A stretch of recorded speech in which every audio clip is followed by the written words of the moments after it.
ये अपना कैरी मिनाटी, ये अपना बीबी, बीबी मतलब भुवन बाम, लंबा है 2 मीटर का है, कैरी छोटा है इसलिए इसको 1 मीटर का लिया है। सवाल ये है कि अगर भुवन बाम की आंखें उसके सर के ऊपर हों, ठीक है, कंफ्यूज मत हो, कैरी और बीबी जस्ट नाम लिया है ऐसे ही। सवाल मेन सुनो, सवाल ये है कि अगर बीबी 2 मीटर का है, कैरी 1 मीटर का है, सामने एक मिरर रखा है 2 मीटर पे, तो आपको बताना है कि मिरर का मिनिमम लेंथ कितना हो ताकि इस भुवन बाम को कैरी का फुल इमेज दिखाई दे दे। तो चलिए शुरू करते हैं। बहुत सिंपल है, बहुत ही सिंपल, बहुत ही आसान। हमें क्या करना है, आंखें इसकी यहां पे हैं, तो कॉन्सेप्ट क्या लगाना है कि कैरी का फुल इमेज देखने के लिए मान लो कि कैरी के पैरों से एक रे निकला और मिरर से रिफ्लेक्ट होने के बाद पहुंच गया इसकी आंखों में। एक चीज तो ये, इसको अगर हम पीछे की तरफ एक्सटेंड करें तो यहां इसका इमेज बन जाएगा। और दूसरा चीज क्या, इसके सर से जो रे निकला, एक और रे ले लो, और जो रिफ्लेक्शन के बाद पहुंच गया भुवन बाम की आंखों में, और अगर इसको तुम पीछे की तरफ एक्सटेंड करो तो यहां पे बन जाएगा कुछ ये इमेज। तो ये कैरी का इमेज बन गया, बिल्कुल 1 मीटर का था तो 1 मीटर का बन जाएगा, 2 मीटर दूरी पे था मिरर से तो ये भी 2 मीटर का होगा। तो मुझे ये निकालना है कि मिरर का मिनिमम लेंथ होना कितना चाहिए ताकि उसको फुल इमेज दिखाई दे, यानी कि ये वैल्यू हमको फाइंड करनी है। तो एक काम करता हूं मैं, बहुत सिंपल है बच्चों, इसके बाद का कहानी मैथमेटिक्स है, फिजिक्स का काम यहीं तक था। तो चलिए मैथमेटिक्स लगाते हैं, इसको मान लेता हूं y, यहां से यहां तक जो मिरर का लेंथ हमको फाइंड करना है, let us assume this is y।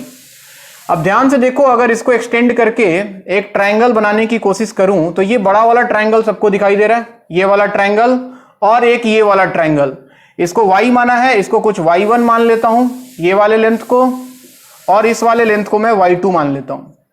तो कहानी बहुत सिंपल है बच्चों, बस सिमिलरिटीज ऑफ ट्रायंगल लगाने वाला हूं, दूसरा दुनिया में कुछ भी नहीं लगाने वाला मैं। सबसे पहले ये वाले ट्रायंगल को आप पकड़ो, बड़ा वाला ट्रायंगल ले लिया सर, दिखने में कुछ ऐसा था, बिल्कुल घर जैसा था। तो ध्यान से सोचो, तो ये वाला लेंथ कितना, ये 2 था टोटल, ये 1 था तो ये भी 1 होता, यानी कि ये 1 तो ये भी 1, ये 1 हो गया। अगर ये डिस्टेंस देखो इसका मिरर से 4 था, ये वाला 4 था, तो ये वाला लेंथ 4 होता, ये 4 और ये तो 2 है, तो ये हो गया बच्चों 4, ये हो गया 2, और इसको हमने y1 माना है, बस इतना काफी है। ट्रायंगल सिमिलरिटी देखो, एक बार बड़ा वाला ट्रायंगल और एक बार ये छोटा वाला ट्रायंगल, तो सिमिलर ट्रायंगल है। सिमिलर ट्रायंगल का कॉन्सेप्ट क्या लगाएं, बड़े वाले ट्रायंगल का 1 डिवाइडेड बाई छोटे वाले ट्रायंगल का y1 must be equal to बड़े वाले ट्रायंगल का ये साइड 6 डिवाइडेड बाई छोटे वाले ट्रायंगल का साइड 4। तो यहां से आप देखो तो y1 का वैल्यू मिल जाएगा 4/6, दैट मीन्स 2/3 मीटर। हमें ये नहीं निकालना था, हमने तो अभी ये निकाला है, हमें ये निकालना है। अब एक बार मैं क्या करता हूं, ये छोटा वाला ट्रायंगल उठाता हूं, ये वाला मतलब नीचे वाला, छोटा वाला नहीं, ये नीचे वाला। तो इस वाले ट्रायंगल को उठाऊं तो दिखने में कुछ ऐसा दिख रहा है सर, ये कहानी है। ये देखो 4 था, ये 2 था, यानी कि ये 4 है, ये 2 है, इसको हमने y2 मान लिया है इस वाले को, और ये तो बच्चों बीबी का लेंथ यानी कि भुवन बाम का 2 है। फिर से वही कहानी, बड़ा ट्रायंगल छोटा ट्रायंगल दोनों सिमिलर है, बड़े वाले ट्रायंगल का 2 डिवाइडेड बाई छोटे वाले ट्रायंगल का y2 must be equal to बड़े वाले ट्रायंगल का ये लेंथ 6 डिवाइडेड बाई छोटे वाले ट्रायंगल का 2। तो 2 से देखो गया 3, यहां से y2 का वैल्यू अपने को मिल जाएगा 2/3 मीटर अगेन। अब क्या है, कहानी खत्म, बस y2 निकाल लिया, y1 निकाल लिया, ये टोटल 2 था, तो क्या मुझे y नहीं मिल गया। ये मिरर का लेंथ है बच्चों, मिनिमम लेंथ ऑफ मिरर, तो y minimum that will be equal to total length is 2 minus y1 plus y2, and y1 plus y2 is 2/3 plus 2/3, यानी कि 2 माइनस 4/3, यानी कि 6 minus 4, answer is again 2/3 metre. यानी कि BB को मतलब भुवन बाम को कैरी का फुल इमेज देखने के लिए कम से कम कितने लेंथ का मिरर चाहिए, 2/3 मीटर का मिरर चाहिए। कब, जब बीबी का लेंथ 2 मीटर है, कैरी का लेंथ 1 मीटर है, और भुवन बाम की आंखें उसके सर के ऊपर मानी गई हैं। बात क्लियर, बहुत सिंपल, नोट करें इसको। हम कहानी को बढ़ाएंगे आगे, अगला टॉपिक स्टार्ट करते हैं बच्चों। हेडिंग लगाओ डेविएशन। डेविएशन, जी हां, मुड़ जाना। डेविएशन बहुत ही सिंपल है, बहुत ही आसान है, बिल्कुल घर जैसा है, घबराने की जरूरत नहीं है। ये अपना मिरर, ये इसका नॉर्मल। मान लो कि एक रे इंसिडेंट हुआ यहां से आई एंगल पे, हमें पता है कि आई पे आया है तो आई पे जाएगा, चला गया। एक्चुअली में क्या हुआ, रे जा रहा था इधर, ध्यान से देखो, रे इधर जाने वाला था, यानी कि बीच में मिरर ना होता तो ये रे सीधा चला गया होता, लेकिन मिरर आके बोला कि मैं तुमको इधर नहीं जाने दूंगा, उसने घुमा दिया इधर, तो डेविएशन, ये रहा डेविएशन बच्चों, यानी कि जाने वाला था इधर, मुड़ गया इधर। और ध्यान से देखो तो this is what, clockwise anti clockwise, clockwise, ठीक है। तो ये इसको बोलते हैं डेविएशन डेल्टा। तो अगर डेल्टा का वैल्यू अपने को निकालना है तो ध्यान से सोचो, तो ये पूरा एंगल 180 डिग्री, ये आई, तो टोटल 180 में से आई प्लस आई 2i सब्ट्रैक्ट कर दो, यानी कि पाई माइनस 2i, ये होता है। यानी कि अगर प्लेन मिरर पे आई एंगल नॉर्मल से बनाते हुए कोई रे इंसिडेंट हो तो वो कितने एंगल से डेविएट हो जाता है, पाई माइनस 2i से, ठीक है बात। चाहो तो इसके बीच में ग्राफ ड्रॉ कर सकते हो, y equal to M X plus C मान लो, इसको अगर c मान लेते हो, इसको mx मान लेते हो, तो अगर एक ग्राफ ड्रॉ किया जाए तो ग्राफ भी बिल्कुल बहुत सिंपल आने वाला है। एक्स वाई में y की जगह तुम डेविएशन डेल्टा ले लो और x की जगह इंसिडेंट एंगल i ले लो। ध्यान से देखो, i का वैल्यू 0 तो डेल्टा पाई, मान लो ग्राफ यहां पे है पाई पे, और जब डेल्टा जीरो तो i का वैल्यू देखो पाई बाई 2, इधर कहीं पाई बाई 2, यानी कि ग्राफ कुछ ऐसा होगा, negative slope, y equal to M X plus C. इसमें दो चीजें हैं, delta equal to pi minus 2i में दो बातें करते हैं हम बेसिकली। जब i का वैल्यू 0 हो, i 0 हो तो डेल्टा का वैल्यू देखो पाई आएगा। i 0 का मतलब क्या है, i क्या है, नॉर्मल के साथ बनाया गया एंगल। इमेजिन करो ये मिरर, ये नॉर्मल, और नॉर्मल के साथ एंगल 0 बनाए, यानी कि रे नॉर्मल के अलोंग आया, और नॉर्मल के अलोंग आया तो ऑब्वियस सी बात है नॉर्मल के अलोंग ही लौट जाएगा, यानी कि डेविएशन कितने का हुआ, इधर जा रहा था वापस उस रास्ते पे चला गया, यानी कि 180 डिग्री का, जा रहा था इधर लेकिन चला गया इधर, यानी कि 180 डिग्री का डेविएशन आएगा। इसको बोलते हैं बच्चों नॉर्मल इंसिडेंस। नॉर्मल इंसिडेंस, पहली बात तो ये। दूसरी बात क्या हो सकती है, दूसरी बात, delta equal to pi minus 2i में अगर i का वैल्यू 90 डिग्री हो जाए, i का वैल्यू 90 डिग्री रख के देखो, pi by 2, 2 cancel, pi 0, delta का वैल्यू 0, i का वैल्यू 90 डिग्री, यानी कि रे जो है नॉर्मल से 90 डिग्री का एंगल बनाए। जस्ट चेक करते हैं कहानी को, ये अपना मिरर, ये रहा नॉर्मल, नॉर्मल से 90 डिग्री का एंगल, तो पक्की सी बात है रे इसके अलोंग, यानी कि मिरर के सरफेस के अलोंग आया होगा, और ऑब्वियस सी बात है इधर आएगा तो इधर ही चला जाएगा, इसके रास्ते में कोई रुकावट नहीं है इस बार, इसीलिए डेविएशन 0 आया है। इसको बोलते हैं ग्रेजिंग इंसिडेंट, ग्रेजिंग इंसिडेंस, और इस कंडीशन में जो होता है डेविएशन 0 होता है, ठीक है बात, नोट करें। इसके बाद अगला टॉपिक स्टार्ट करते हैं।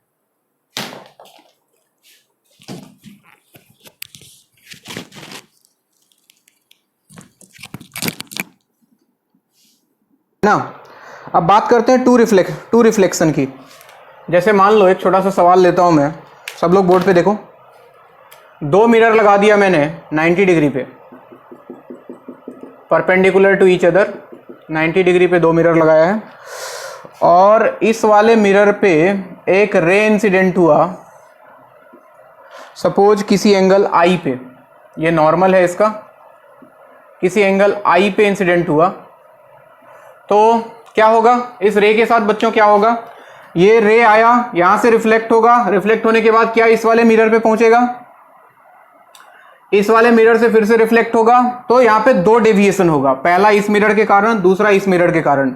आपको बताना है नेट डेविएशन कितना होगा आफ्टर टू रिफ्लेक्शंस। सवाल लिखो, find net deviation after two reflections.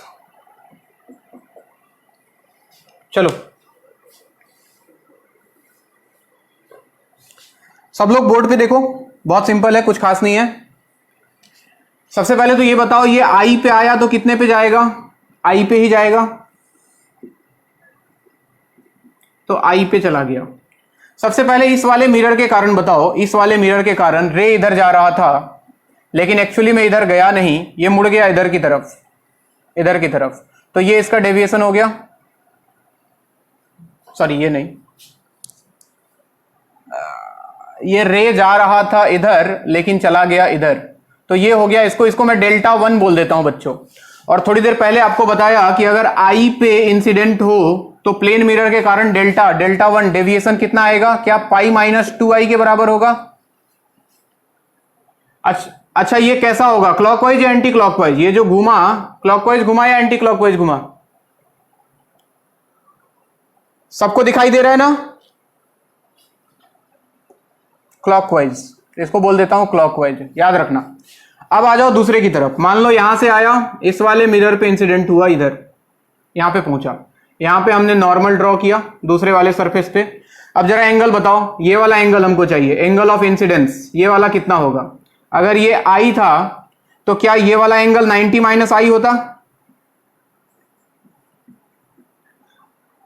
ये 90 माइनस आई, ये 90, तो क्या ये वाला एंगल आई हो जाता? ये वाले ट्रायंगल में देखो, ये वाले ट्रायंगल में ये 90 माइनस आई, ये 90, तो ये वाला आई हो गया, और ये वाला आई तो वापस से ये वाला कितना हो गया बच्चों? 90 माइनस आई। यानी कि इस बार जो रे इंसिडेंट हुआ वो नॉर्मल से 90 माइनस आई एंगल पे इंसिडेंट हुआ, और रिफ्लेक्शन के बाद इधर कहीं चला जाता। रे जा रहा था इधर लेकिन मुड़ गया इधर, तो क्या ये डेल्टा 2 हो गया?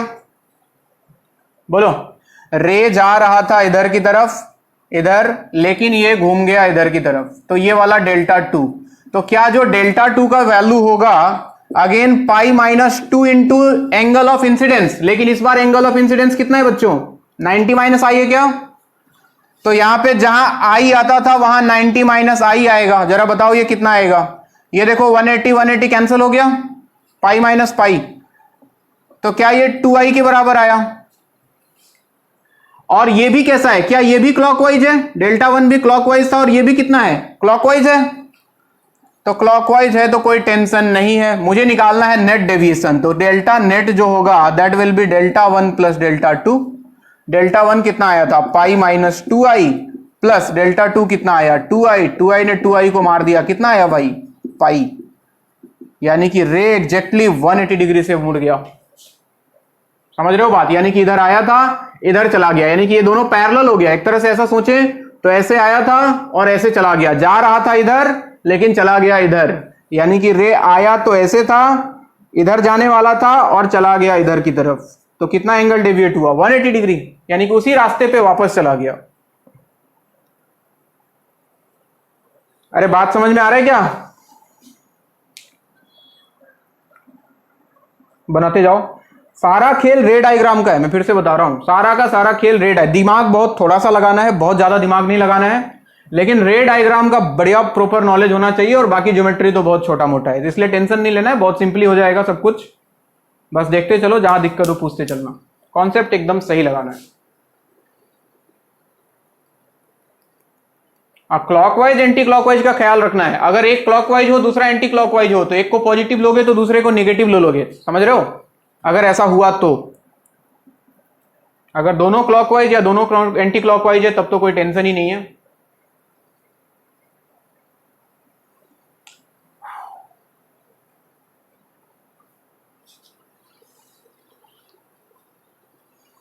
आगे बढ़े।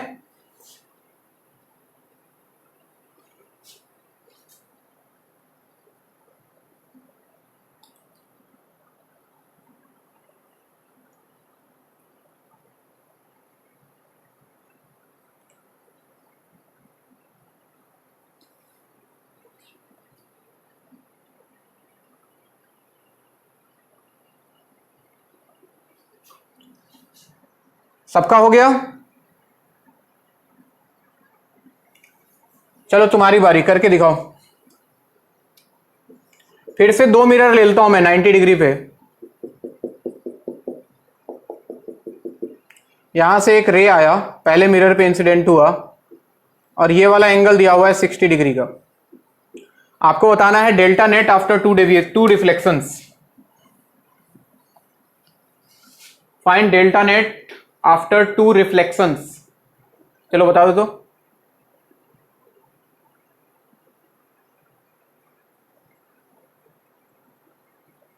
एकदम प्यार से रे डायग्राम बनाओ, आंसर आएगा।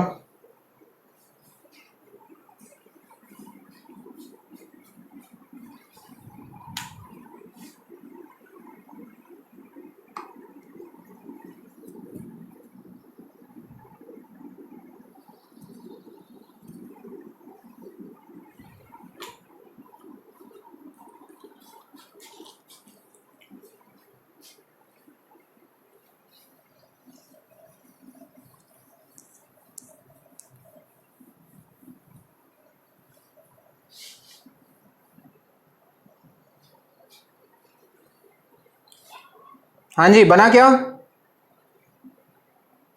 कितना आया?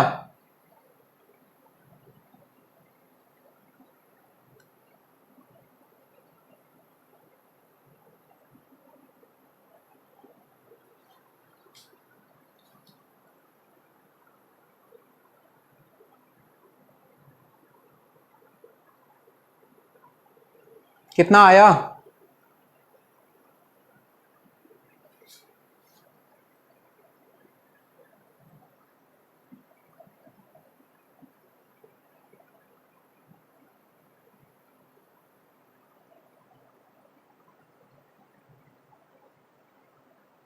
वन एटी, बहुत बढ़िया। 180 आएगा बच्चों। देखो ये तो 60 पे आ रहा है, तो डेल्टा वन जो होगा वो पाई माइनस 2i, यानी कि 2 इंटू 60, तो 120, 180 माइनस 120, पहला तो होगा 60 डिग्री, और किधर, क्लॉकवाइज या एंटी क्लॉकवाइज? रे इधर आ जाएगा, क्लॉकवाइज, तो ये आया क्लॉकवाइज। दूसरे पे आए, इधर पहुंचो, ये 60 था तो ये भी 60 होता, और ये 60 तो क्या ये वाला 30 होता? ज्योमेट्री ध्यान से, ये 60 तो एंगल ऑफ रिफ्लेक्शन 60, तो ये बच गया 30, ये 30, ये 90, तो क्या ये 60 होता? तो ये नॉर्मल, और ये नॉर्मल के साथ एंगल क्या 30 बनाता, और 30 पे आता तो क्या 30 पे वापस चला जाता, जा रहा था इधर लेकिन डेविएट हो गया इधर। This is delta two. तो डेल्टा टू भी क्या क्लॉकवाइज ही है, पाई माइनस 2i, आई का वैल्यू इस बार 30 हो गया। आई हमेशा नॉर्मल से एंगल, बच्चों कंफ्यूजन नहीं, नॉर्मल के साथ एंगल 30 है, तो 2 इंटू 30, तो 180 माइनस 60, क्या ये 120 डिग्री आता? ये भी क्लॉकवाइज। तो डेल्टा नेट दोनों को ऐड कर दो, कोई दिमाग ही नहीं लगाना है, 60 प्लस 120 यानी कि 180 डिग्री, दैट इज क्लॉकवाइज। तो जरा एक बात बताओ, ये एंगल 60 की जगह कुछ और ले लेता, क्या ये आई पे डिपेंड कर रहा है क्या? इसके पिछले वाले सवाल में देखो, उसमें मैंने एंगल आई लिया था, तो क्या डेल्टा नेट आई पे डिपेंड कर रहा है क्या? किस एंगल पे इंसिडेंट हो रहा है? कर ही नहीं रहा है। आंसर हमेशा कितना निकल के आ रहा है? 180 डिग्री। पिछले वाले में भी आया, इसमें भी आया। तो दिमाग में बिठा लो, अगर दो मिरर कभी भी 90 डिग्री पे हो और तुमसे दो रिफ्लेक्शन के बाद डेल्टा नेट पूछे, तो याद रखें वो एंगल ऑफ इंसिडेंस पे डिपेंड नहीं करता है, angle is always 180 degree. Are you getting my point? लिख लो, लिख लो, नोट डालो नीचे और लिख लो ये बनाने के बाद।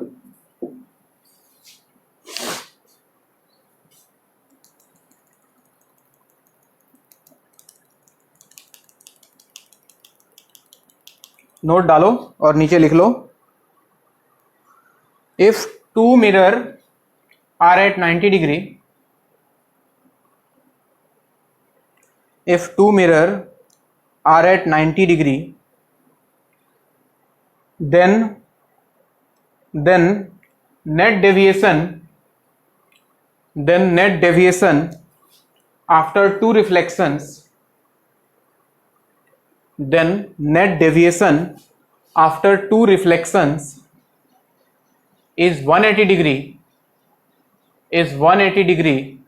which is independent of the angle of incidence.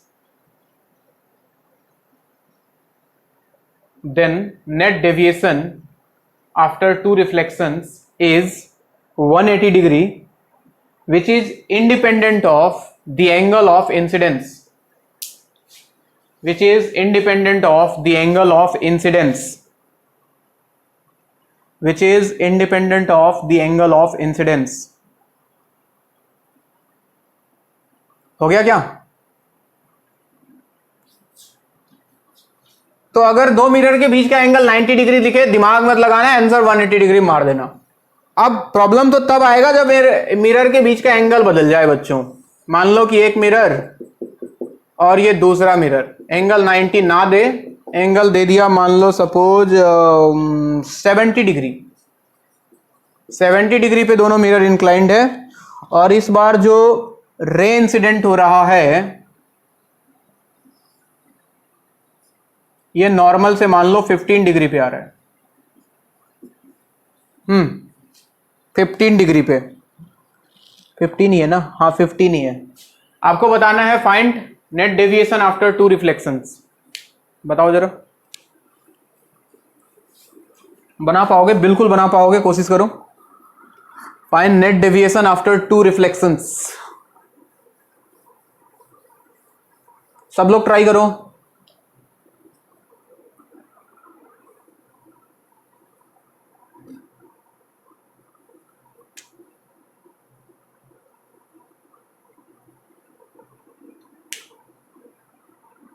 Find net deviation after two reflections.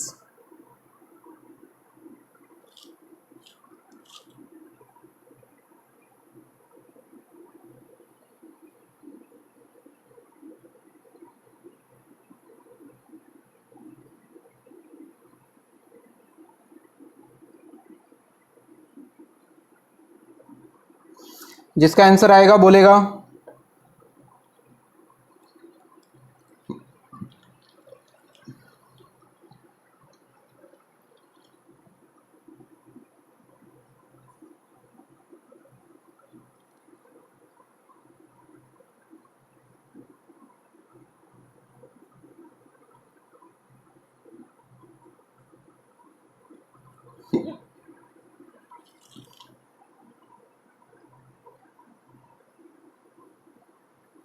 बोलोगे?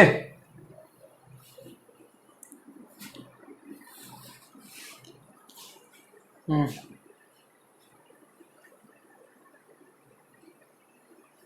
220 डिग्री, बहुत बढ़िया बच्चे। क्लॉकवाइज या एंटी क्लॉकवाइज?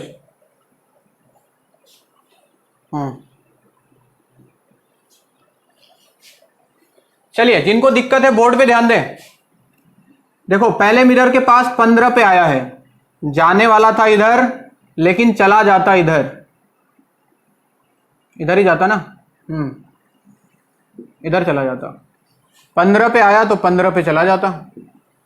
तो डेल्टा 1, यानी कि ये देखो क्लॉकवाइज हुआ डेल्टा 1, तो डेल्टा 1 जो होता पाई माइनस 2i, आई का वैल्यू 15 है, तो 180 माइनस 30 यानी कि 150 डिग्री आता बच्चों क्लॉकवाइज। अब एंगल देखो, ये 15, ये 15, तो क्या ये वाला एंगल 75, ये 75, ये 70, तो ये ट्रायंगल में ये वाला एंगल कितना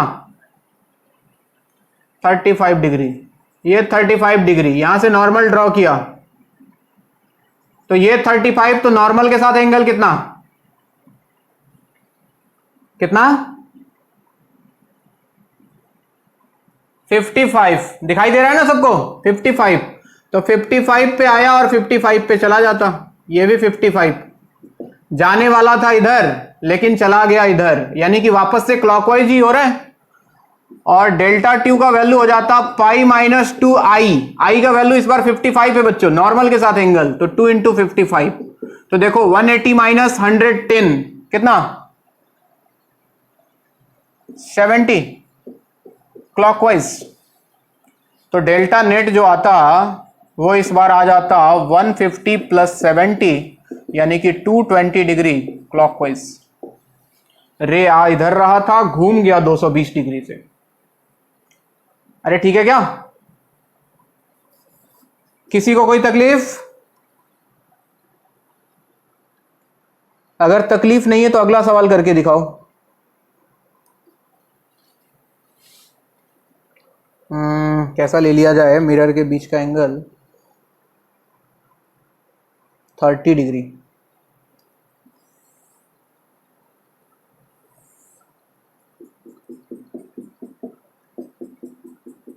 ये एंगल मान लो 30 डिग्री का है और रे जो आ रहा है इस बार नॉर्मल से 45 डिग्री पे।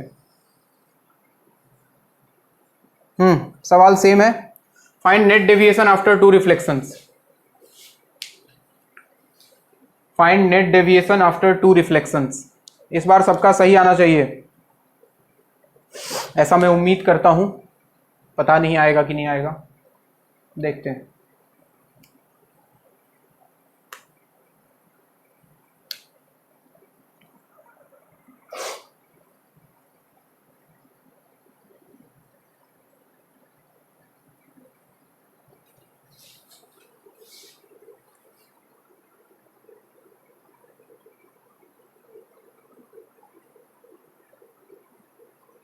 दिल में हो तुम।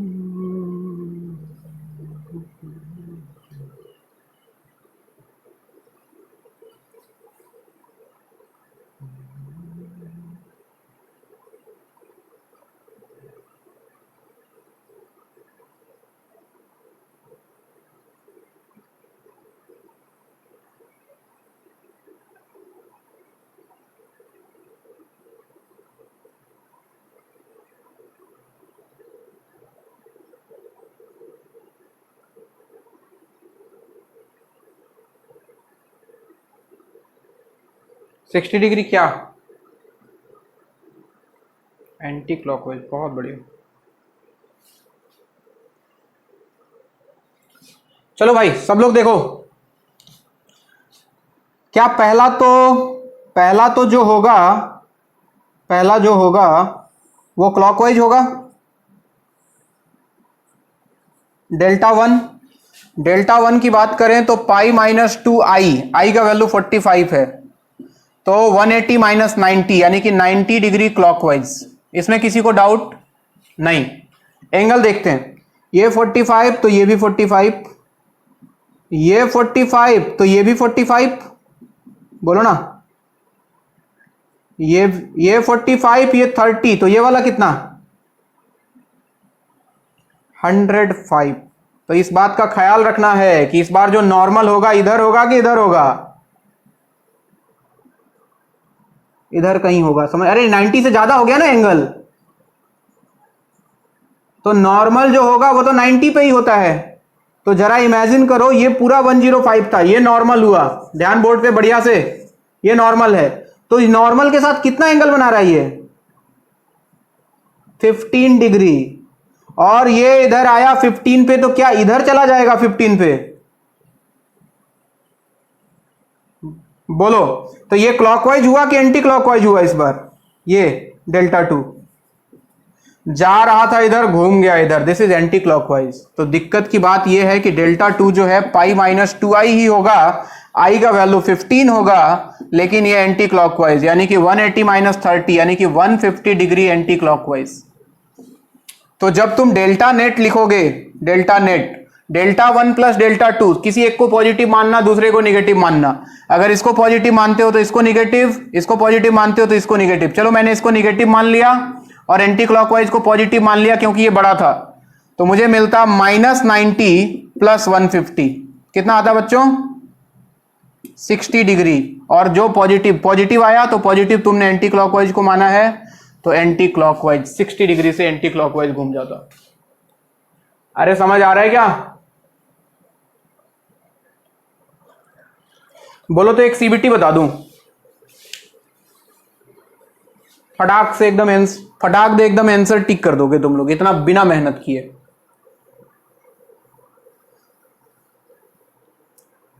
देखो, अगर मिरर के बीच का एंगल थीटा हो, रे आए इधर, पहला वाला डेविएशन देखना है। पहला वाला अगर जैसे मान लो कि जैसे साफ साफ दिख रहा है कि ये जो हो रहा है वो क्लॉकवाइज हो रहा है, डेल्टा वन इज क्लॉकवाइज, दिख रहा है ना? डेल्टा वन जो है वो क्लॉकवाइज है, तो डेल्टा नेट जो होगा that will B 2 theta anti clockwise. बोलोगे सर ये क्या किया? जादू। सुन लो सुन लो सुन लो सुन लो, फिर से बता रहा हूं। हाँ, चंदन बाबा टॉनिक, जिसको नहीं पता है सीबीटी का मतलब चंदन बाबा टॉनिक। चलो ध्यान दो, इसका क्या एंगल है उससे घंटा कोई फर्क नहीं पड़ता है, तुम बस इतना ध्यान रखो अगर मिरर के बीच का एंगल थीटा है तो डेल्टा नेट 2 थीटा होगा। लेकिन ये क्लॉकवाइज या एंटी क्लॉकवाइज वो डिपेंड करता है पहले वाले पे। अगर डेल्टा वन क्लॉकवाइज है तो ये एंटी क्लॉकवाइज होगा, अगर डेल्टा वन एंटी क्लॉकवाइज है तो ये कैसा होगा? क्लॉकवाइज होगा। जैसे अब मैं इसको प्रूफ करके दिखाता हूं, पहले वाले सवाल को याद करो। पहले वाले में कितना आया था डेल्टा नेट, मुझे बताओ जरा, कितना आया था? बोलो ना, बोलो ना। 220 डिग्री क्लॉकवाइज। क्या मैं इसको 160 degree, sorry 220 degree, 140 degree anti clockwise लिख दूं तो कोई बुराई है क्या? 220 क्लॉकवाइज बोलो या फिर 140 डिग्री एंटी क्लॉकवाइज बोलो, बात तो एक ही है। मिरर के बीच का एंगल कितना था 70 डिग्री, और 70 का डबल कितना होता है 140। तो इसका आंसर हमको डायरेक्ट पता था 140 डिग्री है। क्लॉकवाइज एंटी क्लॉकवाइज, पहला वाला किधर हुआ था क्लॉकवाइज हुआ था, तो 140 डिग्री एंटी क्लॉकवाइज। बात समझ में आया? दूसरे वाले में आओ, दूसरे वाले में आओ। मिरर के बीच का एंगल था थीटा इक्वल टू 30 डिग्री, तो मुझे पता था कि आंसर जो आएगा डेल्टा नेट वो 60 डिग्री आएगा। क्लॉकवाइज एंटी क्लॉकवाइज, क्या डेल्टा 1 क्लॉकवाइज है बच्चों? तो ये एंटी क्लॉकवाइज, खत्म कहानी। अरे बात समझ में आ रही क्या? अगर दो मिरर, फिर से बोल दे रहा हूं, अगर दो मिरर के बीच का एंगल थीटा है तो डेल्टा नेट 2 थीटा होगा, और वो क्लॉकवाइज या एंटी क्लॉकवाइज डिपेंड करता है फर्स्ट डेविएशन पे। अगर फर्स्ट डेविएशन क्लॉकवाइज है तो ये एंटी क्लॉकवाइज, यानी कि फर्स्ट डेविएशन का उल्टा। ठीक है बात? बाकी तुम लोग खुद समझदार हो, बाकी डायग्राम बनाना तुमको आता है, सीबीटी पढ़ के ये भूलना नहीं है, ये इंपॉर्टेंट है।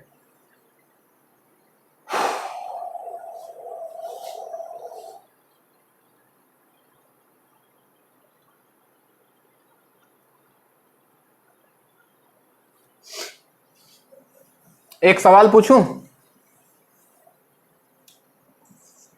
चलो बताना जरा। दो मिरर है, उनके बीच का एंगल है 60 डिग्री,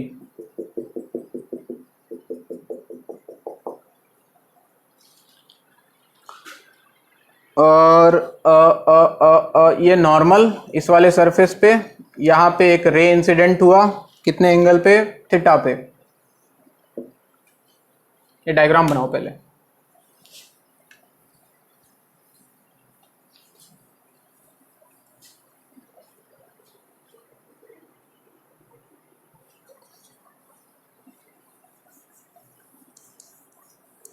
नीचे सवाल लिखो ये डायग्राम बनाने के बाद।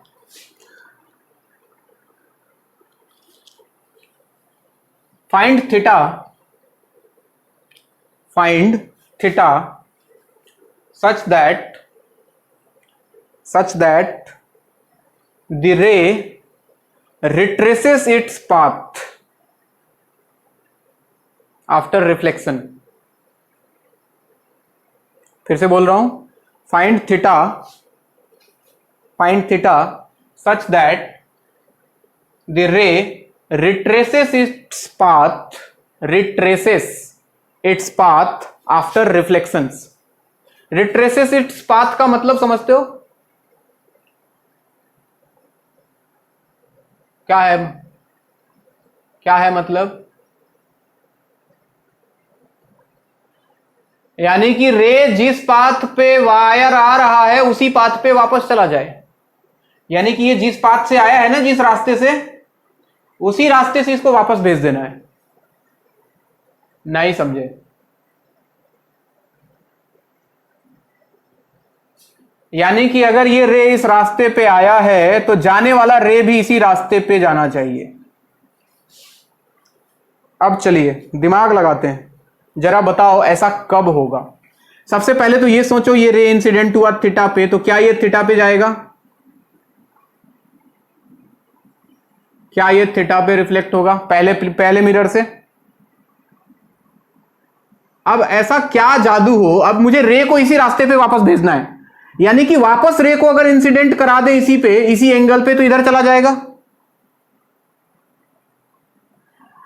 ऐसा कब होता है कि जैसे ये रे गया, ये वापस रे को इसी रास्ते पे बुलाना है? ऐसा कब पॉसिबल है? ये रे इधर गया, वापस इसको इसी रास्ते पे बुलाना है, कब पॉसिबल है ये?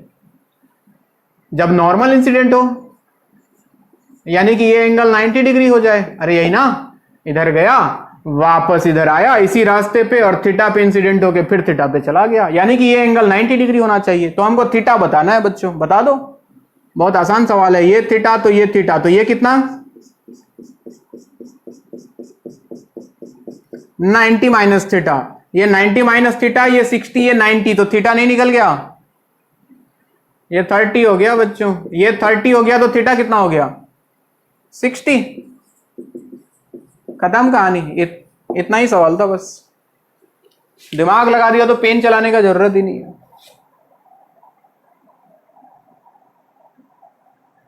कोई दिक्कत?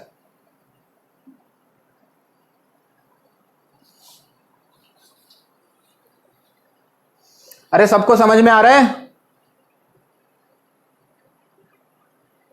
आगे बढ़ा जाए, अगला टॉपिक लिया जाए। चलो हेडिंग हेडिंग लगाओ, rotation of mirror. Rotation of mirror.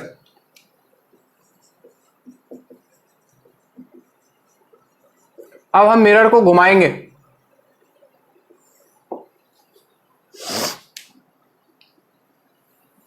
Rotation of mirror.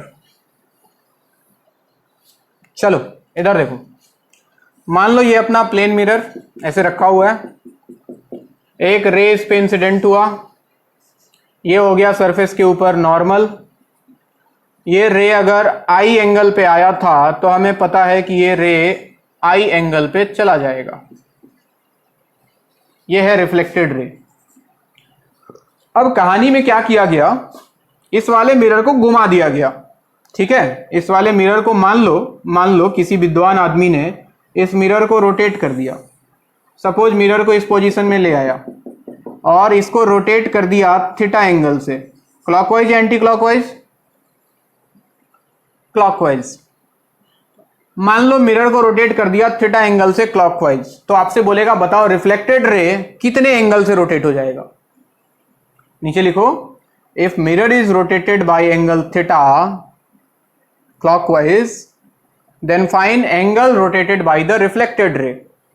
ये रिफ्लेक्टेड रे कितने एंगल से घूमेगा ये हमको निकालना है। बहुत सिंपल ज्योमेट्री है, बहुत आसानी से बताऊंगा, टेंशन नहीं लेना है, मजे मजे में देखते जाओ, पढ़ते जाओ। 1 बज जाए तो बता देना, 1 बजे से तुम लोग का बायोलॉजी क्लास भी है ना?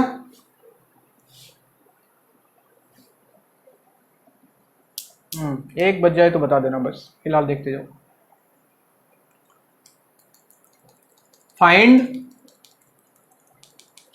आपको लिखना है if mirror rotated by angle theta clockwise then find angle rotated by the reflected ray.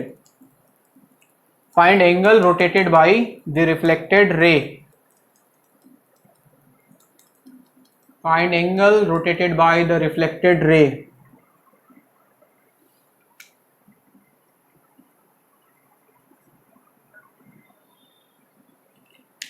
If mirror is rotated by angle theta clockwise, if mirror is rotated by angle theta bracket में clockwise, then find angle rotated by the reflected ray. Then find the angle rotated by the reflect. आपको अब सोचो ना, imagine करो mirror घूमेगा तो reflected ray घूमेगा ना,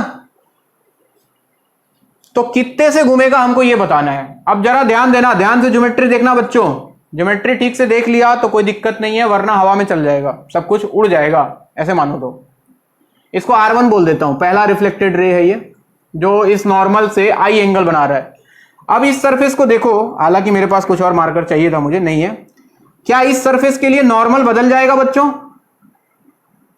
बोलो ना, क्या इस सरफेस का नॉर्मल ये बोल दूं, इसको N2 बोल देता हूं, N2।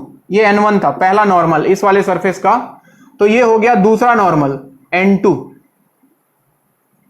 अच्छा, अगर इसको थीटा से घुमाया तो क्या नॉर्मल भी थीटा से घूम जाएगा? सर क्या बोल रहे हो आप? अगर मिरर थीटा से घुमा तो इसका अरे गधों, ये इसका नॉर्मल है, ये सरफेस है, तो अगर ये थीटा से घूमेगा तो नॉर्मल थीटा से नहीं घूमेगा क्या? अगर ये मिरर थीटा से घुमा तो नॉर्मल भी देखो थीटा से घूम गया, यानी कि क्या ये वाला एंगल थीटा होगा? पहले वाले नॉर्मल से दूसरा, ये N1 था, ये N2 है, तो इनके बीच का एंगल भी थीटा हो गया। लेट अस एज्यूम कि अब ये जो है, ये जो रे है, सॉरी ये जो नॉर्मल है, ये नॉर्मल के साथ इंसिडेंट रे कितना एंगल बना रहा है बच्चों? अब ये इंसिडेंट रे और ये दूसरा वाला नॉर्मल, इनके बीच का एंगल दिखाई दे रहा है आपको? ये वाला एंगल, क्या ये वाला एंगल आई प्लस थीटा हो गया? तो क्या जो नया रिफ्लेक्टेड रे आएगा वो आई प्लस थीटा पे आएगा इससे? क्या ये वाला एंगल भी आई प्लस थीटा होगा? ये नॉर्मल और इसके साथ इंसिडेंट रे एंगल बना रहा है आई प्लस थीटा, तो रिफ्लेक्टेड रे भी होगा आई प्लस थीटा पे, ये नया रिफ्लेक्टेड रे। ठीक, अरे ठीक।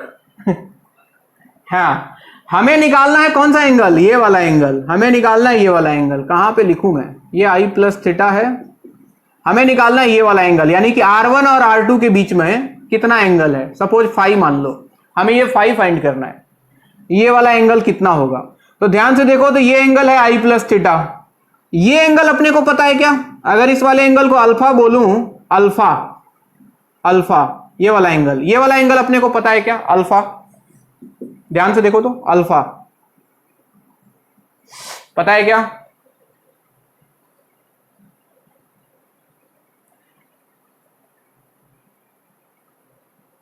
अरे अल्फा नहीं पता क्या? ये आई है, यहां से यहां तक, यहां से यहां तक आई है और ये थीटा है, तो अल्फा का वैल्यू क्या? आई माइनस थीटा होगा। अरे विद्वानों, ये यहां से यहां तक आई है और ये थीटा है, तो ये वाला एंगल अल्फा क्या आई माइनस थीटा के बराबर होगा? अब मुझे निकालना था फाई, जरा फाई को देखो, क्या फाई जो है वो आई प्लस थीटा माइनस अल्फा के बराबर होगा? ये हो गया आई प्लस थीटा, उसमें से अल्फा हटा दूं तो क्या फाई मिल जाएगा? फाई, फाई, फाई, फिर से बता रहा हूं, ये फाई, ये है आई प्लस थीटा, उसमें से हटा दिया अल्फा, तो क्या मुझे फाई मिल जाता? तो फाई का वैल्यू आ गया आई प्लस थीटा माइनस अल्फा, और अल्फा का वैल्यू है आई माइनस थीटा, यानी कि आई प्लस थीटा माइनस आई माइनस थीटा, यानी कि आई प्लस थीटा माइनस आई प्लस थीटा। आई ने आई को मार दिया, फाई का वैल्यू कितना आया बच्चों? 2 थीटा। यानी कि कहानी तो बहुत ही सिंपल था कि अगर मिरर को थीटा से रोटेट करें तो रिफ्लेक्टेड रे कितने से रोटेट हो जाएगा? 2 थीटा से। और अगर ये क्लॉकवाइज था तो ये भी देखो क्लॉकवाइज ही होगा, इन सेम सेंस, ये भी तो इधर ही रोटेट कर रहा है। किसी को दिक्कत है तो बोलो।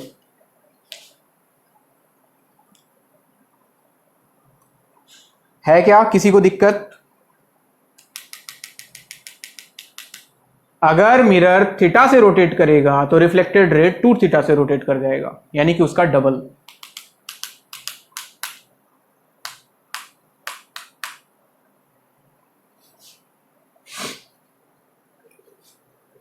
ध्यान से, ज्योमेट्री में कंफ्यूज मत होना, फिर से बोल रहा हूं, ये थीटा है, खुद ही देखोगे समझ में आ जाएगा। ये आई था, इसको हमने अल्फा माना है, ये आई प्लस थीटा है और ये फाई है, तो फाई का वैल्यू आई प्लस थीटा माइनस अल्फा और अल्फा का value I minus theta. I hope कि सबको समझ में आया होगा।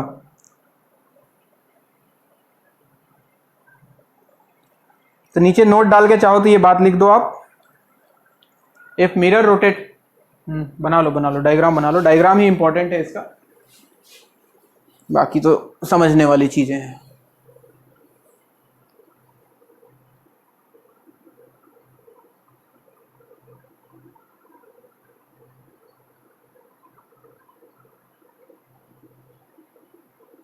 तुम्हें दिल लगी भूल जानी पड़ेगी, मोहब्बत की राह।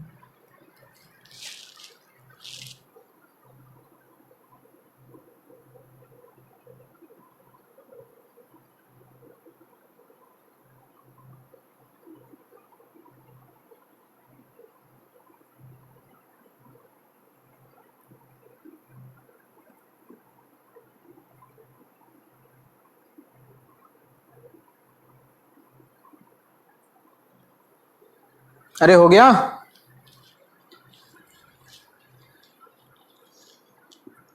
लिख लो नीचे, if mirror is rotated by angle theta then reflected ray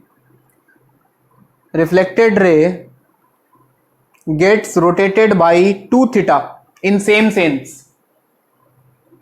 If mirror is rotated by angle theta, then reflected ray gets rotated by 2 theta in same sense. Same sense मतलब अगर clockwise तो clockwise, anti clockwise तो anti clockwise.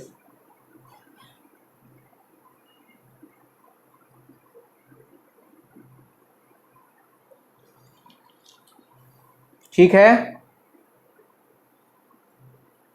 अब देखो इस पे बच्चों वाले सवाल कैसे बनते हैं। बच्चों वाले सवाल तो सिंपल सवाल जो तुम्हारे बोर्ड में दिखाई देंगे वो तो बहुत सिंपल सवाल होंगे।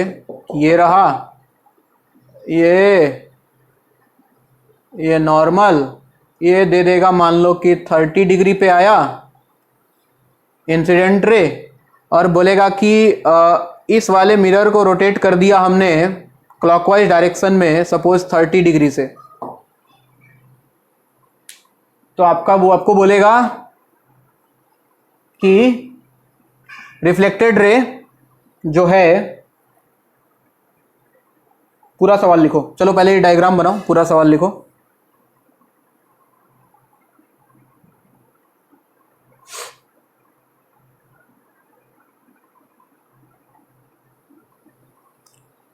लिखो, if mirror is rotated bye 30 degree clockwise,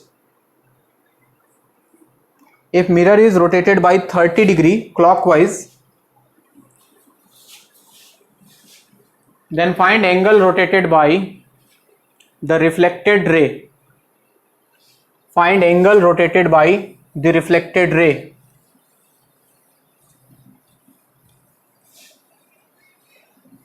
हाँ जी, की होएगा, ये 30 पे आया तो 30 पे चला जाएगा, ये दिस इज R1, उसने बोला इसको 30 से घुमाया, तो क्या ये नया रिफ्लेक्टेड रे कुछ इधर आएगा, कितने एंगल से घूम जाएगा, 60 डिग्री से, दिस इज R2, तो एंगल आएगा 60 डिग्री। ये तो बच्चों वाले सवाल हो गए, डायरेक्ट रेक्टिफिकेशन वाला सवाल है कि मिरर 30 तो रिफ्लेक्टेड रे 60 से घूम गया।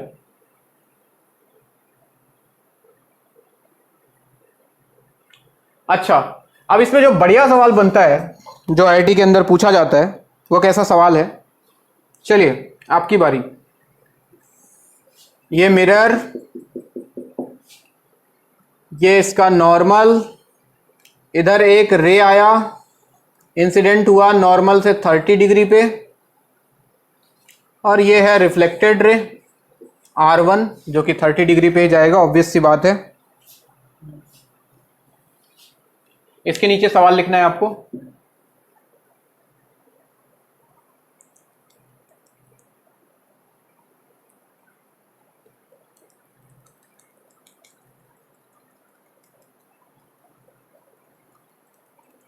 बोलूं,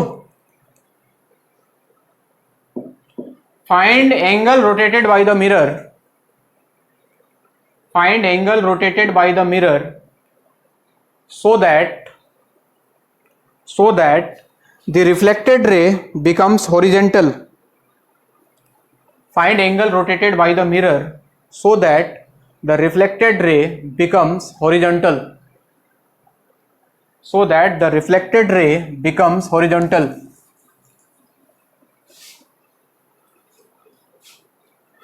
हाँ जी, मिरर को कितने से घुमा दें कि रिफ्लेक्टेड रे जो है वो हॉरिजॉन्टल हो जाए, तो एक आंसर तो साफ साफ दिख जाता है।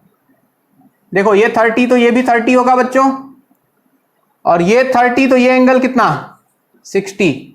हॉरिजॉन्टल होने का मतलब ये R1 जो है, यानी कि जो R2 हो वो इसके अलोंग हो जाए, कहने का मतलब यही है। तो इधर ले जाने के लिए मिरर को कितने से घुमाना पड़ेगा, देखो इसको 60 घुमाना पड़ रहा है, तो मिरर को कितना घुमाना पड़ेगा बच्चों,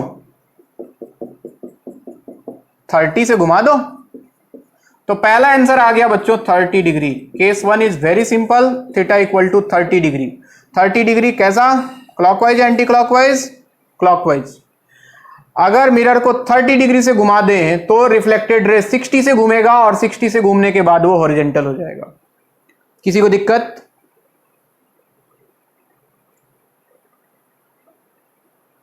एक और केस बन सकता है, इमेजिन करके देखो, सोचो जरा। ऐसा भी तो हो सकता था, केस 2, ऐसा भी तो हो सकता था। चलो डायग्राम फिर से बना रहा हूं मैं, ध्यान देते रहना। ये मिरर, ये नॉर्मल, ये आया था बच्चों 30 पे, 30 पे आया था। रिफ्लेक्टेड रे इधर हो जाता तो क्या इसको हॉरिजॉन्टल नहीं बोलते हैं क्या? पहले रिफ्लेक्टेड रे इधर था R1 30 पे, दिस इज R1। अगर रिफ्लेक्टेड रे इधर आ जाए तो क्या ये हॉरिजॉन्टल नहीं कहलाएगा? कहलाएगा। तो कितना एंगल घुमा ये? कितना एंगल घुमा? 30 30 60 और ये 60, 120 डिग्री। किधर? क्लॉकवाइज या एंटी क्लॉकवाइज? Anti clockwise 120। तो अगर मिरर को कितने से घुमा दूं मैं? कितने से घुमा दूं? 60 डिग्री एंटी क्लॉकवाइज। समझ रहे हो बात को? अगर इस मिरर को घुमा दिया जाए इधर, देखो 60 डिग्री पे, यानी कि यही तो है 60 डिग्री, ये आ गया मिरर। अगर इसको घुमा दें हम 60 डिग्री पे एंटी क्लॉकवाइज में, तो क्या ये 120 डिग्री घूम के वापस से हॉरिजॉन्टल हो जाएगा? बोलो ना।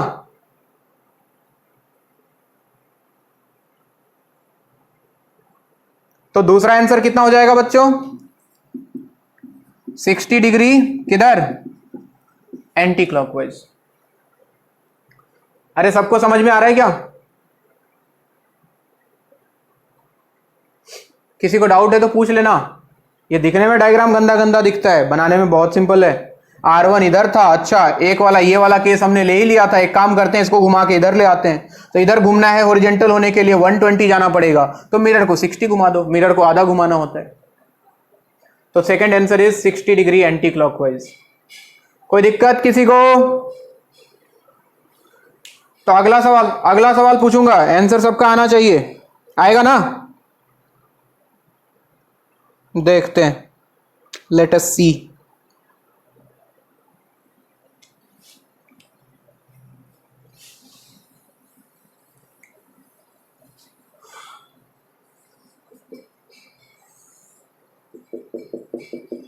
ये अपना मिरर, ये इसका नॉर्मल।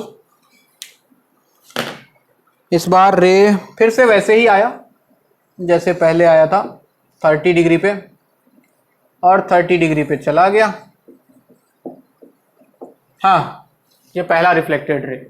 आपसे पूछा, अच्छा ये हो गया सबका? पहले ये बताओ,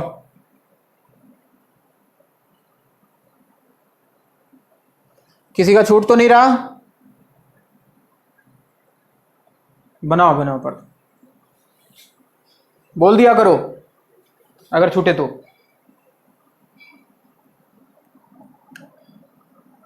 और हो सके तुम लोग डिफरेंट पेन यूज किया करो। मेरे पास तो एक ही कलर है तो मजबूरी है मेरा। इसको R1 को ब्लू से दिखाओ तो R2 को ग्रीन या रेड से दिखा दो तो ज़्यादा बढ़िया फील आएगा कि अच्छा ये घूमा है 120 डिग्री।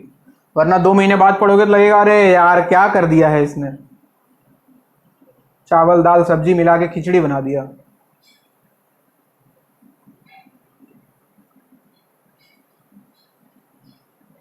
तो बाद में दोबारा जब बनाओ इसका नोट्स तो बढ़िया कलरफुल नोट्स बनाओ ताकि ज़िंदगी में कभी भी पढ़ो तो याद रहे। मुझे तो याद रहेगा, मेरा यही काम है, तुमको याद रहना जरूरी है। हो गया पार्थो? चलो ये डायग्राम है। इस बार सवाल है कि इस बार find angle rotated by mirror so that reflected ray becomes vertical. पहले हॉरिजॉन्टल था, इस बार वर्टिकल किया हमने। Find angle rotated by the mirror so that the reflected ray becomes vertical। बता दो जरा।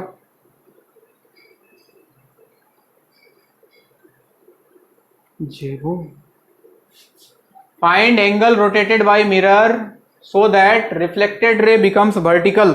अरे पिछला वाला ही सवाल है, हॉरिजॉन्टल की जगह वर्टिकल है बस। डिट्टो सवाल है, डिट्टो।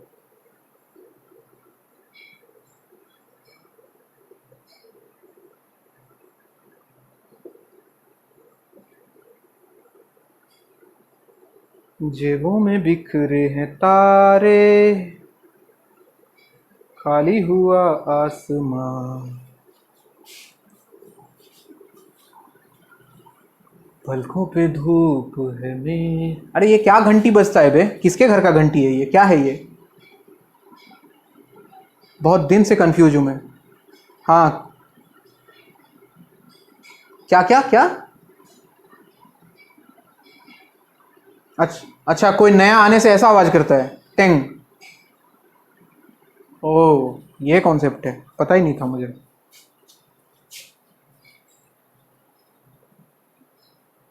पहला आंसर तो बता दो फटाफट, पहला आंसर तो तुरंत आ जाएगा। 45? हट, 15 डिग्री बच्चों। अरे ये R1 था, इसको वर्टिकल करना है। तो ऐसे सोचो ना, ऐसे सोचो कि ये इधर आया था 30 पे, 30 पे गया था 30 पे, हमको इसको वर्टिकल करना है तो इसको घुमा के इधर ले आते। ये R2 वर्टिकल हो गया। कितना एंगल घुमा? 30 डिग्री। एंटी क्लॉकवाइज तो मिरर को कितना घुमा दें? 15 डिग्री एंटी क्लॉकवाइज। तो ये मिरर घूम गया बच्चों 15 डिग्री से। तो पहला आंसर आ गया theta equal to 15 degree anti clockwise. किसी को कोई दिक्कत इसमें? दूसरा केस क्या बनेगा? What is 80 degree clockwise? Let us check. Second answer को जरा वेरीफाई किया जाए बच्चों। वो बोल रहा है कि 80 डिग्री क्लॉकवाइज होगा। जरा आइए, जरा सब लोग बोर्ड पे देखें, वो बच्चा सही बोल रहा है कि गलत बोल रहा है, चेक करते हैं। अरे ऐसे मत बदल यार, इतना जल्दी तो मतलब कोई नहीं बदलता इतना जल्दी। देखो इधर, ये 30 पे आया था अपना भाई, 30 पे आया था और चला गया था 30 पे। ये रहा R1 जो 30 पे गया था। हमको इसको वर्टिकल करना है, तो किसी के दिमाग में आया एक काम करो सर, इसको घुमा के इधर ले आओ, है कि नहीं? कितना एंगल से घुमाया? कितना एंगल से घुमाया? 150 डिग्री से। किधर? Clockwise anti clockwise? क्लॉकवाइज। तो मिरर को कितने से घुमाना चाहिए था? मिरर को कितने से घुमाना चाहिए था? 75 degree. Clockwise anti clockwise? Clock. जरा मिरर को 75 डिग्री क्लॉकवाइज घुमाओ बच्चे, कोशिश करो। मिरर को घुमाया 75 डिग्री क्लॉकवाइज, ध्यान दो बोर्ड पे, 75 डिग्री। ये एंगल था 60 डिग्री, इस बात का ख्याल भी रखना है। ये 60 है, ये 30 है तो ये 60 है। तो जो 75 होगा, क्या 60 को क्रॉस करके कुछ इधर मिरर आएगा? क्या मैं सही बोल रहा हूं? अब जरा देखना, चमत्कार हो गया कहानी में। अगर आपको चमत्कार दिखे तो बहुत बढ़िया। हमने मिरर को घुमाया 75 डिग्री से, लेकिन एक दिक्कत हो गया। क्या दिक्कत हुआ सर? जो मिरर घूमा, जो मिरर अपना घूमा, क्या इंसिडेंट रे को पार कर गया? क्या इंसिडेंट रे उसके पीछे आ गया? ले, कहानी खत्म हो गया। इंसिडेंट रे पहुंच गया मिरर के यानी कि रिफ्लेक्टिंग सरफेस के पीछे। ये केस हो गया गलत, ऐसा नहीं होना चाहिए। समझ रहे हो? रिफ्लेक्शन हमेशा इस वाले सरफेस से हम कंसीडर कर रहे हैं, ये पहुंच गया इसके पीछे रे, इंसिडेंट रे, तो रिफ्लेक्शन होगा ही नहीं। अरे बात समझ में आ रहा है?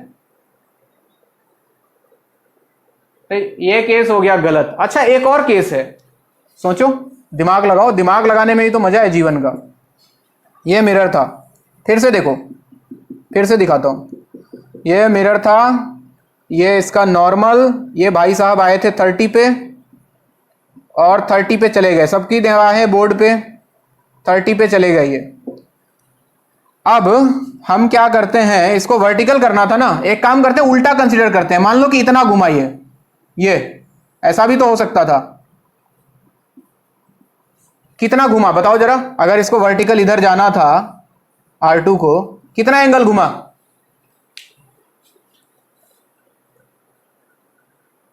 कितना?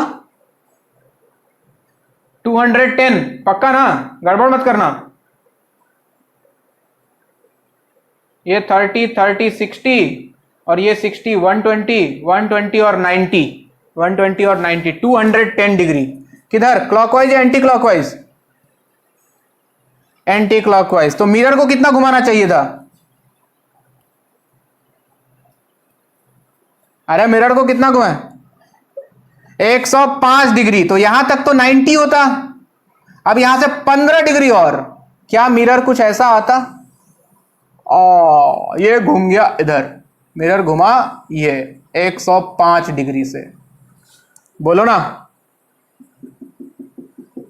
क्या ये केस सही है? क्या ये केस सही है? हाँ सही है। इंसिडेंट रे देखो ना, अभी भी मिरर के सामने ही है, दिख रहा है? दिख रहा है? अरे आवाज ही नहीं सुनाई दे रहा है, लग रहा है। यहां तक हुआ 90, हमें घुमाना था 105 डिग्री, तो यहां तक 90, यहां से 15 डिग्री और ले लिया, जबकि ये 30 था। इंसिडेंट रे आ रहा था 30 पे, तो यहां से 15 और घुमाया, तब भी इंसिडेंट रे इसके सामने ही है ना, तो सही है। ये केस भी सही है, यानी कि थीटा इक्वल टू 105 डिग्री। कितना, कौन सा sense, clockwise anti clockwise? Anti clockwise, ये आंसर। यानी कि इसके सवाल के दो आंसर होंगे बच्चों, या तो 15 डिग्री एंटी क्लॉकवाइज घुमाओ या फिर 105 डिग्री एंटी क्लॉकवाइज घुमाओ। बात समझ में आ रहा है? पक्का आ रहा है ना, सबको आ रहा है ना, कोमा में नहीं जा रहे हो ना देख के? हाँ, एक बार घर पे खुद से जरूर प्रैक्टिस करना सारे सवाल का, रे डायग्राम बना के, तब ज्यादा मजा आएगा। चलो नेक्स्ट हेडिंग लगा। क्या क्या? ना बच्चे ना, ये बोर्ड के लिए ना पढ़ा रहा हूं मैं, ये एंट्रेंस के लिए पढ़ा रहा हूं। तो जिसको खाली बोर्ड दिमाग में है वो इग्नोर मार के बढ़ सकता है आगे, बिल्कुल बोर्ड में नहीं है, बोर्ड में प्लेन मिरर ही नहीं है, ये सिर्फ एंट्रेंस में है। ठीक है? प्लेन बोर्ड का स्टार्ट होगा अभी एक क्लास के बाद स्टार्ट होगा, बोर्ड में स्टार्ट होगा बच्चे कर्व मिरर से। ठीक है? हाँ, तो अभी जितना कुछ पढ़ा रहा हूं सब कुछ एंट्रेंस के लिए, JEE और नीट के लिए। तो जिसको डर लग रहा है देख के, लग रहा है खाली बोर्ड ही पढ़ना है हमको, हालांकि ऐसा कुछ टफ नहीं पढ़ा रहा हूं, टफ पढ़ा रहा हूं क्या? हाँ गंदा हो जाएगा, नहीं बोर्ड में नहीं है बच्चे, ये टेंशन मत लो, समझ में तो आ रहा है ना? हाँ ठीक है, तो डरना मत, बहुत गहराई में लेके जाऊंगा, पहले बता दे रहा हूं। एक एक कॉन्सेप्ट के बहुत भीतर घुसने वाले हैं हम लोग, मजा तभी है, ऊपर ऊपर तैर के निकल जाओ तो मजा नहीं है जीवन में। और फिजिक्स ऐसा चीज है, जितना गहराई में डूबो उतना ज्यादा मजा है, इसलिए छोड़ना नहीं है चीजों को। चलो नेक्स्ट हेडिंग लगाओ, इमेज फॉर्मेशन या फिर नंबर ऑफ इमेजेज। अच्छा टाइम हो गया ना, चलो ठीक है। होमवर्क मैं देता हूं यार। HC वर्मा है क्या तुम लोग के पास? जिसके पास HC वर्मा है उसमें स्टार्टिंग का सवाल प्लेन मिरर का है, ठीक है? प्लेन स्टार्टिंग HC वर्मा का स्टार्टिंग जो है वो प्लेन मिरर से ही हुआ है। मेरे पास है कि नहीं HC Verma? Harish Chandra Verma, let me check.